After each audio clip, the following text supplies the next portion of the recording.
நம்ம ராகுல் கிட்ட இந்த கேள்வியா முன் வச்சிரும். இன்னைக்கு ஒரு ஜீவாதார பிரச்சனையை நோக்கி தமிழ்நாடு போயிட்டு இருக்கு. கர்நாடகா இந்த மேகதாது பிரச்சனையா இருக்கட்டும், காவிரி பிரச்சனையா இருக்கட்டும், இதை ஒரு ஹைலி சென்சிட்டிவிட்டி மேட்டரா கையில் எடுத்து எல்லா அரசியல் கட்சிகளும் ஒரு டேபிளில் உட்காந்து விவாதிச்சு ஒத்த கருத்தோட ஒரு முடிவை எடுக்கிறாங்க. தமிழ்நாட்டில் அப்படியான ஒரு சூழல் இல்லை அப்படிங்கிற ஒரு கேள்வியை முன்வைக்கும் போது எல்லாரும் கை காட்டுறது ஆளும் தாவேக அரசு தான். ஏன்னா அவங்க இதை சீரியஸாக எடுத்துக்கல. இதில் அவங்க என்ன செய்யணும்னு நினைக்கிறாங்க, நாமெல்லாம் என்ன செய்யணும்னு நினைக்கலன்றாங்க. இது எப்படின்னா இவ்வளவு ஆண்டுகளாக இவங்க எல்லாரும் ஒரு விஷயத்தை பின்பற்றிட்டே வராங்க. என்ன, இங்கேருந்து அதிகபட்சமாக என்ன, இப்போ கூட சமீபத்தில் நம்முடைய சட்டமன்றத்தில் ஒரு மனதாக எல்லாரும் சேர்ந்து என்ன பண்ணாங்க, தீர்மானம் நிறைவேற்றும் பொழுது, கடந்த முறை சட்டமன்றம் கூடுகிற பொழுது என்ன சொன்னாங்கன்னா, மேகதாது இந்த அரசு மேகதாதுக்கு எதிராக தான் இருக்குங்கிறத ரொம்ப தீர்க்கமாக சொல்லிட்டாங்க. முதல் விஷயம் அண்ணன் சொன்னாரு, புதிய ஆட்சி அதை தான் சொல்ல வரேன்.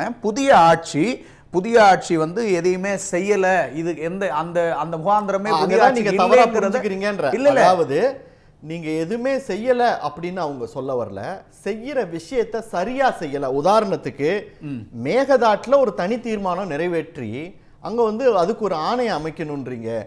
ஏற்கனவே ஒரு ஆணையம் அமைச்சு நம்ம ஒரு சட்ட போராட்டத்தை நடத்திக்கிட்டு இருந்தோம்னா, இது மேகதாட்டத்துக்கு ஒரு ஆணையம் அமைக்கணும்னு சொல்ற அந்த கோரிக்கையே ஒரு தவறான விஷயம். அது தமிழ்நாட்டுக்கு பெரிய பின்னடைவை ஏற்படுத்திடும். அப்போ இப்படி ஒரு தீர்மானத்தை நீங்க நிறைவேற்றுறதுக்கு முன்னாடி, கொண்டு வரதுக்கு முன்னாடி அனுபவம் வாழ்ந்த எல்லா அரசியல் கட்சிகளையும் ஒன்னா கூப்பிட்டு ஆலோசனையை கேளுங்கன்றாங்க. இப்போ நீங்க உச்ச நீதிமன்றத்துக்கு போறீங்க, முதலமைச்சர் நான் நேரா போய் பேசுறேன்றாரு, எல்லாம் செய்றீங்க, ஏன் அனைத்து கட்சி கூட்டத்தை மட்டும் கூட்ட மாட்டீங்க? சரி சார், நான் இப்போ கேட்குறேன், அனைத்து கட்சி கூட்டத்தை ஏன் கூட்டணும்? முதல் விஷயம், ஏன்னா இன்னைக்கு சட்டமன்றத்தில் எல்லா இருங்க, நான் இதை எதுக்கு சொல்கிறேன்னு சொல்கிறேன். எல்லா கட்சியை சேர்ந்த எல்லா கட்சியின் எம்எல்ஏவும் அங்கே தான் இருக்காங்க, சரிங்களா? சட்டமன்றத்தில் இன்னைக்கு சிடிஆர் கூட கேட்டும் பொழுது இங்கேயே ஒரு சிறப்பு தீர்மானம் நிறைவேற்றலாம் அப்படின்னு அவரும் கேட்குறாரு. இப்போ இந்த எல்லா கட்சிகளும் ஒருங்கிணைந்து இருக்கிற அந்த சட்டமன்றத்தில் இதை நிறைவேற்றலாம்னு சொல்லியாச்சு. அப்போ அனைத்து கட்சி கூட்டத்தை கூட்டித்தான் இதை செய்ய வேண்டும்ங்கிற முகாந்திரம் கிடையாது. என்னன்னா, எல்லாரும் அங்கதான் இருக்காங்க, அங்கே நினைச்சா அங்கேயே பண்ண முடியும். அதுக்கு ஏன் இவங்க ஒத்துக்க மாட்டாங்க? ஏன்னா அனைத்து கட்சி கூட்டத்தை தாண்டி, அதாவது கூட்டத்தை கூட்டித்தான் பண்ணணுங்கிறத கிடையாது. அதாவது இவங்க என்ன நினைக்கிறாங்கன்னா, எல்லா கட்சி, நான் என்ன கேட்கிறேன், எல்லா கட்சியும் கேட்கிறேன், ஏற்கனவே நம்முடைய ஒப்புதல் இல்லாம 4-5 அணைகளை கட்டிட்டாங்க. அப்போ நாம எவ்வளவு வீக்கா இருக்கோம்னு அவங்க நம்மளை பார்த்துக்கிட்டே இருக்காங்க. இந்த சூழ்நிலையிலையும் நான் இங்க அனைத்து கட்சி கூட்டம்லாம் கூட்ட தேவையில்லை, எங்களுக்கு தெரியும் என்ன செய்யணுங்கிறது, எங்களுக்கு தெரியும், நாங்க செஞ்சுக்கிறோம் அப்படின்னு இங்க அரசியல் கட்சிகள் ஒரு டிஸ்பிளே பண்ணா அவங்க என்ன நினைப்பாங்க, இது சரியான நேரம்டா, அடுத்த அணையை நம்ம கட்டிடுவோம். போன முறை இதே நிகழ்வின் போது போன முறை மேகதாதுக்கு எதிராக தீர்மானம் நிறைவேற்றப்பட்ட போது ஒரு மனதாக தமிழ்நாட்டில் இருக்கிற எல்லா கட்சிகளும் தான் ஒரு மனதாக அந்த தீர்மானத்தை நிறைவேற்றினாங்க. சரிதானே? நான் சொன்னது சரிதானே? அப்போ அப்படி இருக்கும் பொழுது அதில் வெளிப்படாத ஒன்றுதான் அனைத்து கட்சி கூட்டத்தை கூட்டும் போதும் வெளிப்படுமா? இல்ல இன்னொரு விஷயம், இவங்க அனைத்து கட்சி கூட்டணும்னா அதுல கூப்பிட்டு என்ன சொல்ல போறீங்க? கூப்பிட்டு எல்லாரும் வேணாம் தானே சொல்ல போறோம். அதுல யாருக்காவது மாற்று கருத்து இருக்கா? எங்களுக்கோ திமுகவுக்கோ இல்ல வேறு கட்சிகளுக்கு ஏதாவது மாற்று கருத்து இருக்கா? இப்ப அங்க கூப்பிட்டு என்ன சொல்ல போறீங்க? எல்லாரும் கூப்பிட்டு எங்களால இந்த மேகதாது அணை கட்டுறதுக்கு உண்டான பாசிபிலிட்டி இல்ல, அதுக்கு தமிழகம் உகந்த, தமிழகம் அதை விரும்புவது சரியான விஷயத்தை நீங்க கேட்டிருக்கீங்க, சொல்ல போறாங்க. சரியான விஷயத்தை இப்ப இவங்க அந்த கேள்வியை வச்சிருக்கேன், நீங்க பேசலாம். இவங்க கூப்பிட்டு அந்த நிகழ்ச்சி இப்போ அனைத்து கட்சி கூட்டத்தை கூப்பிட்டு எப்படி போய் அவங்கள்ட்ட கெஞ்சறதுன்னு கேட்க போறாங்களா, இல்ல எப்படி போய் சண்டை போடுறதுன்னு கேட்க போறாங்களா? அதுதான் ஏன் அனைத்து கட்சி கூட்டத்தை கூட்டணும் அப்படிங்கிற விஷயத்தை ரொம்ப அழுத்தமா பதிவு பண்ணியிருக்காங்க. அதுக்கு என்ன பதில் சொல்றீங்க? நான் இன்னொன்னு சொல்றேன், அனைத்து கட்சி கூட்டத்தை கூட்டுவதில் தாவேகாவுக்கு எந்த பிரச்சனையும் இல்லை. முதல் விஷயம் புரிஞ்சுக்கணும். இல்ல நான் சொல்றேன் இருங்க. அனைத்து கட்சி கூட்டத்தை அண்ணன் கேட்டாங்க, நான் அதாவது பிரதிநிதிப்படுத்தப்பட்ட அந்த கட்சிகளில் மட்டும் வச்சு பேசுறது இல்லாமல் இதை தாண்டி விவசாயிகளை சார்ந்து, விவசாய சங்கங்கள் சார்ந்து, வெளியில் இருக்கிற எல்லா கட்சிகளையும் சார்ந்து எடுக்கக்கூடிய முடிவு தான், அதில் எந்த மாற்று கருத்தும் இல்லை. அதை கூட்டுவதற்கு தாவேகா எந்த இடத்துலையும் கூட்ட முடியாதுன்னு சொல்ல முதல் விஷயம், சரிங்களா? இன்னொன்று, 3 முறை உச்சநீதிமன்றத்துக்கு போய் திமுகவால் எதுவும் செய்ய முடியாமல் இதில் சாதிக்க முடியாத சில விஷயங்களை தாவேகா அரசு சாதிப்பதற்கான முன்முயற்சிகளை தான் செய்து கொண்டிருக்கிறது புரிஞ்சுக்கணும். சொல்றீங்களோ நினைச்சேன். இல்ல சார் சார் சார் 70 வருஷமா இந்த பிரச்சனை இருந்துகிட்டே இருக்கு. இத்தனை ஆண்டுகளா இந்த பிரச்சனை இருந்துட்டே இருக்கு சார். வந்த உடனே இன்னையே பண்ணலன்னா இல்ல அண்ணன் ரொம்ப கோவமா. அதுதான் நான் சொல்றேன். 70 வருஷமா ஆட்சியில இருந்த அதிகாரத்துல இருந்த அரசியல் கட்சிகள் இதை சரியா கையாளல அப்படின்னு நீங்க சொல்றீங்க. அப்போ அதை சொல்லும் போதே உங்களுக்கு ஒரு பெரிய ரெஸ்பான்சிபிலிட்டி வந்துருச்சு. நீங்க ஆட்சியில முதல்வர் என்ன சொன்னாரு, அப்படி பகையோடு இல்லாம போய் கேட்டுடுறேன் நானே நேரா போறேன்னு ஒரு முதல்வர் சொல்றாரு. போக கூடாதுன்னு யார் சொன்ன? போ வேணாம்னு சொன்ன ஒரு பக்கத்துல தான் இருக்காரு. அவங்க தான் போ வேணாம். அவங்க மட்டும் இல்ல, அன்புமணி சொன்னாரு. என்ன தெரியுங்களா? அன்புமணி சொன்னாங்க, பிரேமலதா சொன்னாங்க, நிறைய இடதுசாரிகள் சொன்னாங்க சார் போக கூடாதுன்னு. நான் சார் சொல்ல வரேன். இப்போ அந்த ஒரு மாநிலத்தின் முதல்வர் நான் நேராவே போய் பேசுறேன், எனக்கு அவமானமே நேர்ந்தால் கூட பரவாயில்ல, நான் நேராவே போய் பேசுறேங்கிற ஒரு முன்முடிவுக்கு வராரு. அது அவர் சொல்றாரு இல்லையா, அது அவமானமாவே இருந்தாலும் பரவாயில்ல, அவமானப்படுத்தினாலும் பரவாயில்ல, அதெல்லாம் ஒரு ஹீரோயிசம்னு சொல்றாங்க. நான் என்ன கேக்குறேன், ஒருவேளை இவங்களுக்கு என்ன தெரியுங்களா பயம், என்னைய பொறுத்த வரைக்கும் இவங்களுக்கு என்ன தெரியும் பயம், ஒருவேளை இந்த தமிழ்நாட்டினுடைய முதல்வர் அங்க போய் கேட்டு இது அவங்க சரின்னு சொல்லி முதல்வர் கொடுக்கிற இந்த ஆமா சார் இல்ல ஒருவேளை ஆமா சார் நடந்துருச்சுன்னு வைங்களேன், இத்தனை ஆண்டுகளாக இவங்க இதை வச்சு பண்ணிட்டு இருந்த அரசியல் எல்லாம் ஒரே நாள்ல மாத்திர வரும். வரவேற்கணும் சார். அதுதான் நான் சொல்றேன்.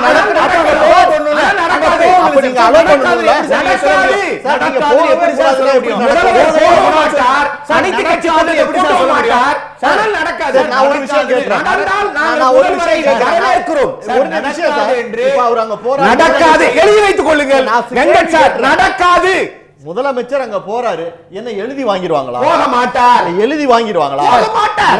போறாருன்னு வெச்சுக்கங்க. ஏன் நீங்க போக கூடாது? நான் தமிழ்நாட்டு மக்களுக்காக நான் வந்து ஏத்துக்கிறேன் அப்படின்னு பேசலாம். Dialogue is not important, action is more important than the dialogue. அத தான் சொல்றேன். ஆக்ஷன் எடுக்க போறேன்னு நினைக்கிறவங்க ஆக்ஷன் எடுக்கறத தடுக்கிறது மூலமா நான் என்ன சொல்றேன், ஒருவேளை நடக்காதுங்க. ஆக்ஷன் சீக்வென்ஸ் என்ன சொல்றீங்க? கடந்த 70 வருஷமா நான் டயலாக் சீக்வென்ஸ் யாருமே முயற்சி பண்ணல சார், போய் பேசுறேன். அதுதான் நான் சொல்றேன். கடந்த 70 வருஷமா நேரடியாக ராகுல் சார் கர்நாடக முதலமைச்சர் உங்க வரவேண்டாரு. நீங்க முயற்சி செய்து தமிழ்நாடு கவர்மெண்ட் சார் எது சார் நாட் யூ முயற்சி not TVK party it is a shame to Tamil Nadu government sir. இது தமிழர்களுக்கு நீங்க கொஞ்சம் இருங்க. 70 வருஷமா உச்ச நீதிமன்ற தீர்ப்பு, நடுவர் மன்ற ஆணையத்தினுடைய உத்தரவு, இவ்வளவு அரசிதழ்ல வெளியிட்டு எவ்வளவு முயற்சி பண்ணியும் தண்ணி கிடைக்கல. அப்ப போய் பேசுறேங்கிறார்ல, எப்போ? அது ஒரு புது முயற்சி தானே. அது நீங்க சொன்னீங்கல்ல முடியாதுன்னு. 70 வருஷத்துல எந்த தமிழ்நாட்டு முதலமைச்சராவது கர்நாடக முதலமைச்சர் வர வேண்டாம் என்று அவமானப்படுத்தியது உண்டா? இதுதான் நான் அததான் சொல்றேன் சார். அது கர்நாடகாவோட இயல்பு சார். கர்நாடகாவோட இயல்பு இருந்துட்டு போகட்டும். இது வரைக்கும் இந்த இயல்பு இல்லையே. கொற்றது தேனோட இயல்பா இருக்கட்டும். கேட்கலையே சார். அவங்க போறாங்க சார். நான் வரேன், நான் வந்து பேசுறேன். நீ எந்த முதல்வர் தைரியமா கேட்கல சார். இது தைரியமா கேட்டாரு. நீங்க பயப்படுறீங்க. இதுதான் சார் உண்மை. அதான் சார் உண்மை. பயப்படுறீங்க. எதுக்கு சார் பயம்? இது செயல் இல்ல. ஆனா முதல்வர் போய் பார்க்க மாட்டீங்க. ஆனா மக்களுக்கு நான் தாங்கிக்கிறேன். ஒரு விஷயம் இல்ல, 70 வருஷமா தமிழ்நாட்டில் ஆண்ட எந்த கட்சிகளுமே இதுவரைக்கும் காவிரி நீரை பெற்று தருவதற்கு எதையுமே செய்யலன்னு சொல்லிட்டு நீங்க ஒரு கேஸ போடுறீங்க. அதேதான் அவங்க என்ன செஞ்சாங்களோ அதானே செய்றீங்க. செய்யலங்கிறது மட்டும் சொல்ல சார், அவங்களால சாதிக்க முடியாத விஷயங்கள் இருக்கு. இந்த விஷயத்துல அவங்களால சாதிக்க முடியல.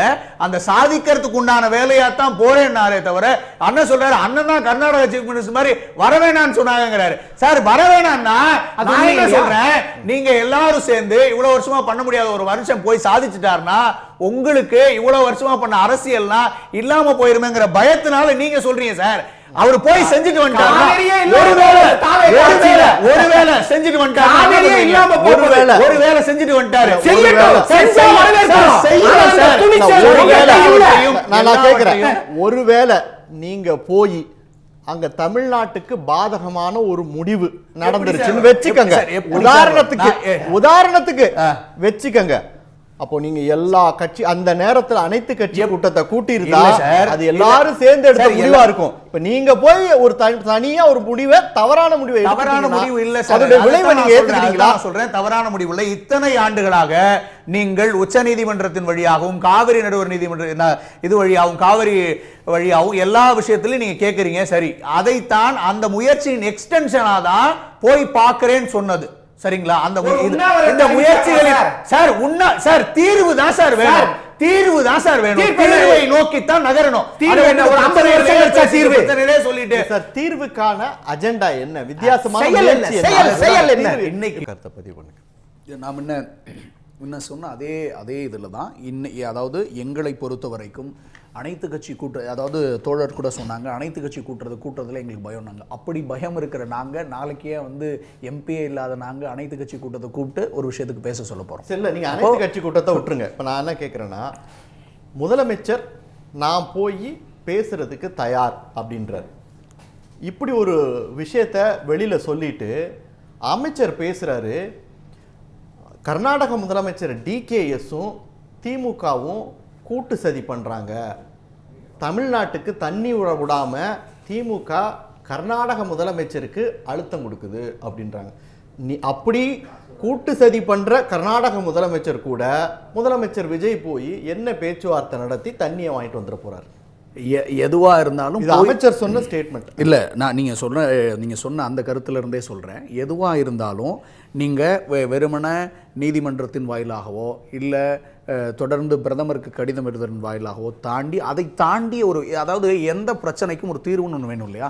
அந்த தீர்வை நோக்கிய வழியாக தான் அதை நான் பார்க்குறேன். ஏன்னா அவர் போய் கேட்குறேன்னு சொன்னதோ இல்லை நீங்கள் சொன்ன மாதிரி உள்ளுக்குள்ள ஏன்னா இது நீங்கள் போய் கேட்குறேங்கிறதுல எந்த விதமான தவறுமே இல்லை. சரி, ஒரு அனைத்து கட்சி கூட்டத்தை கூட்டி எல்லார் கூடயும் ஆலோசனை பெற்றுட்டு அவங்களுடைய ஒரு ஒப்புதலை பெற்றுட்டு போகலாமா வேணாமாங்கிற ஒப்புதலை பெற்றுட்டு நீங்கள் போய் அங்கே பேச்சுவார்த்தை நடத்தினா அதுக்கப்புறம் வரக்கூடிய அந்த அவுட்கம் இருக்கு இல்லையா, அதுக்கான ரெஸ்பான்சிபிலிட்டி தமிழ்நாட்டில் உள்ள எல்லா அரசியல் கட்சிகளும் எடுத்துப்பாங்க.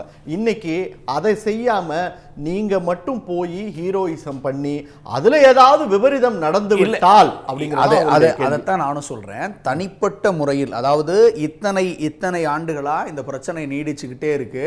இனிமேலாவது அதுக்கு ஒரு தீர்வை நோக்கி இந்த பிரச்சனையை தள்ளணுங்கிற முன்முயற்சியா தான் அதை பார்க்கணுங்கிற மறுபடியும் நிச்சயமா. ராகுல், நீங்கள் அவையில் பேச வேண்டிய விஷயத்தை பேசிட்டு நிறைய டயலாக் பேசுகிறீங்க, சம்பந்தம் இல்லாத விஷயங்களெல்லாம் பேசுகிறீங்க, பேச வேண்டிய விஷயமே மறந்து போகுது, பார்ட்டி ஃபண்டுன்னு பேசுகிறீங்க. இன்னைக்கு அதே பார்ட்டி ஃபண்டு வாங்கின நிறைய பேர் உங்கள் கட்சியில் இருக்காங்க. இதையெல்லாம் வச்சுக்கிட்டு நீங்கள் என்ன மாற்றத்தை கொடுக்க போகிறீங்கன்றது இல்லை. அவங்க சொன்னதுலேருந்தே சொல்கிறேன். இந்த காவேரி விஷயத்துலேருந்தே 2-3 விஷயம் தம்பிக்கும் பதில் சொல்ல வேண்டிய கடமை இருக்குது. என்னென்னா, அவர் என்ன சொல்கிறாரு, உங்கள் அப்பாவை காணங்கன்னு எங்கள் அமைச்சர் கேட்டு சொன்னார். அதுக்கு முன்னாடி இன்றைக்கு இருக்கிற அதெல்லாம் அதுதான் சொல்ல வரேன். அங்க பேச்சு வந்ததுக்கான ஒரு பதில் வருதுன்னா ஒரு கேள்வி வந்திருக்கும்ல, ஒரு பதில் வருதுன்னா ஒரு கேள்வி வந்திருக்கும்ல. அதுக்கு முன்னாடி உங்க மாமனார்ட்ட கேளுங்கன்னு அவர் சொன்னதை அவர் சொல்லல பாருங்க. ஏன்னா நீங்க உங்க மாமனார்ட்ட கேளுங்கன்னு இவர் சொன்னதனுடைய விளைவா அதுக்கு பதிலா தான் இந்த பதில் வந்துச்சு. அப்ப நீங்க அதை தவிர்த்திருந்தா அதைத்தான் சொல்றேன் சார், அதைத்தான் சொல்றேன். இவங்க சொன்னதுல இருந்தே சொல்றேன் நானு. அவர் கேட்கிற கேள்விக்கு பதில் வந்தது காரணம் என்ன? அதுதானே நீங்க கேள்வி கேட்டதுடைய கேள்வி கேட்க கிடையாது, கேள்வி கேட்டதுடைய காரணத்தால தான் பதில் வந்துச்சு. சரிங்களா?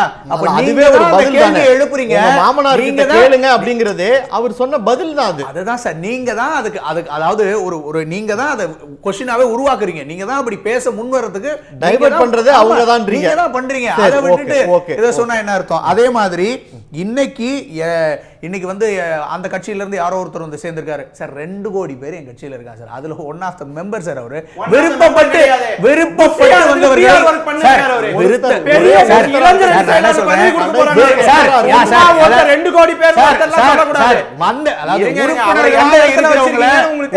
உறுப்பினரா சேர்ந்தவங்க எல்லாம் சொல்ல முடியாதுல்ல சார். ஏன் சார்? சார் அப்படின்னா எங்களுடைய அமைச்சர் என்ன சொன்னாரு, அதாவது உங்கள் கட்சியின் பாராளுமன்ற உறுப்பினர் நடத்துகிறார்னு சொன்னார். சரிங்களா?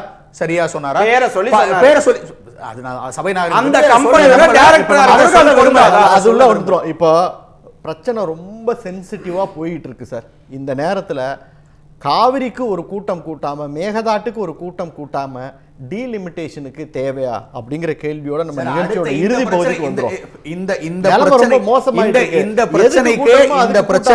இந்த பிரச்சனைக்கு ஏற்கனவே எடுத்த தீர்மானத்தின் அடிப்படையிலும் இது மறுபடியும் எல்லா கட்சிகளையும் கூப்பிட்டு அரசு சரியான நோக்கத்துல போயிட்டு இருக்கு. கண்டிப்பா இதுக்குண்டான தீர்வை எப்படி எல்லா விஷயத்திலையும் பொறுமையா இருந்து இந்த முதல்வர் சாதிச்சாரோ, ஒரு தீர்வை கொடுக்குறோன்னு நீங்க சொன்னா உங்ககிட்ட ஒரு செயல் திட்டம் இருக்கணும்ல. நாங்க இதை செய்ய போறோம் இதை செய்ய போறோம்னு, அது எதுவுமே இல்லாம நாங்க தீர்வை கொடுக்குறோம் செயல் திட்டம் இல்ல நீங்களே சொல்ல முடியாது. செயல் திட்டம் அவங்க கொடுக்கலன்றீங்க.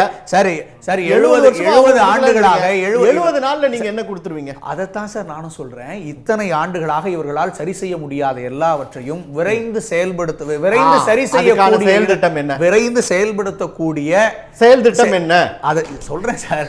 விரைந்து செயல்படுத்தக்கூடியதை இந்த முதல்வர் செய்யத்தான் போறாரு. நீங்க பார்க்கலாம் செய்யறாரு சார். ஆமா சார் செய்யதான் சார் போறாரு. நீர்ப்பாசனத்துறை அமைச்சரா பாவம் போட்டு இல்ல சார் இல்ல நீங்க அதாவது நான் என்னன்னு சொல்றேன். நான் ஒரே ஒரு விஷயம் சொல்றேன் கேளுங்க. இப்போ மேகதாட்டு அணை கட்டுறதுக்கான ரோடு மேப் என்ன அப்படின்னு நீங்க கர்நாடகாட்ட போய் கேட்டீங்கன்னா அவன் கிளியரா வச்சிருக்கான். நாங்க டிராஃப்ட் அறிக்கை எழுதி மத்திய அரசாங்கத்துக்கு அனுப்பிச்சிட்டோம். இங்க அனைத்து கட்சி கூட்டத்தை கூட்டிட்டோம். அந்த இடத்துல போய் ஆய்வு பண்ணிட்டோம். இது எல்லாத்துலயும் ரொம்ப தெளிவா இருக்காங்க. தமிழ்நாட்டில் என்ன கேட்டேன்னா நாங்க செய்வோம் அப்படின்றீங்க. ஒரு ரோடு மேப் இருக்கணும்ல, ஒரு செயல் திட்டம் இருக்கணும்ல, அது என்னன்னு தெரிஞ்சாதானே. ஒவ்வொரு செயல் திட்டத்தையும் செயல்படுத்துவதற்கோ இல்லை அதை தயார்படுத்துவதற்கோ ஒரு கால அவகாசம் இருக்கணும்ல சார். நீங்க கேட்குற அதே கேள்வியை உங்கள்கிட்ட கேட்குறேன். 50 வருஷம் இதுக்கு முன்னாடி இருந்த இத்தனை ஆண்டுகளாக ஆட்சியில் இருந்தவங்களாம் ஏன் சார் அந்த செயல் திட்டம் சொல்லவே இல்லை? நீங்க கேட்குற அதே கேள்வி அவங்கள்ட்ட கேட்கலாம் சார். எங்களுக்கு வந்த 100 நாள்ல எங்களை கேட்குறீங்களே சார். இத்தனை ஆண்டுகள் 5 முறை 6 முறை 7 முறைன்னு இருந்தவங்கலாம் ஏன் சார் கேட்கல? அந்த செயல் திட்டங்கள்ல ஏன் அவங்களால பண்ண முடியல? ஏன் செயல் திட்டத்தை அந்த முன்வரைகளை அவங்க பண்ணல? காரணம் என்னன்னா இவர்கள் இதை அரசியலாக பார்க்கிறார்கள். நாங்கள் இதை விவசாய பிரச்சனையாக பார்க்கிறோம். அதுக்கு தீர்வு தான் ஒரே வழி. அந்த தீர்வை விவசாய பிரச்சனையா மட்டும் பாருங்க. அதுக்குண்டான தீர்வை நோக்கி இந்த பிரச்சனையை நகர்த்துங்க. அதான் சரி. ஓகே. இல்ல இதை தமிழ் ஜனம் சேனலை சப்ஸ்கிரைப் பண்ணாம பார்த்துட்டு இருந்தீங்கன்னா மறக்காம சப்ஸ்கிரைப் பண்ணிடுங்க.